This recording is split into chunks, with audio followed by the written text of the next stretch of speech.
Avec la production d'enveloppes et de châssis métalliques, la vocation d'Optima à Fougères, c'est la tôlerie fine. Donc il y a d'abord la découpe. Donc là, globalement, ce sont des conducteurs de machines-outils. Ensuite, il y a le pliage. Donc le pliage, ce sont des machines semi-manuelles et qui nécessitent quand même un certain savoir-faire, une certaine dextérité. D'une part, pour bien accompagner la pièce dans le mouvement, etc.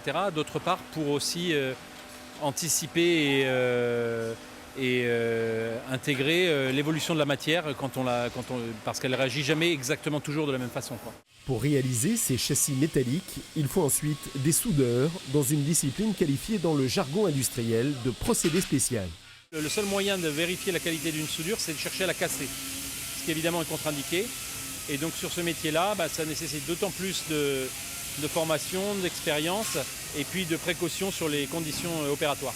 Pour développer son métier de base, Optima parie sur une certaine industrialisation des process, exemple ici avec ce robot de pliage. Au-delà du fait qu'effectivement c'est un robot qui travaille à la place d'un homme, ça signifie que les hommes, eux, ils ont dû évoluer et être capables de programmer le robot, de réfléchir à l'implantation, à la maintenance, etc., etc. Donc là, des nouveaux métiers qui apparaissent, de programmeur, de conception assistée par ordinateur et puis de maintenance. Deuxième axe de l'industrialisation d'Optima, la capacité de proposer aux clients des produits finis autour des châssis ou pièces de tôlerie.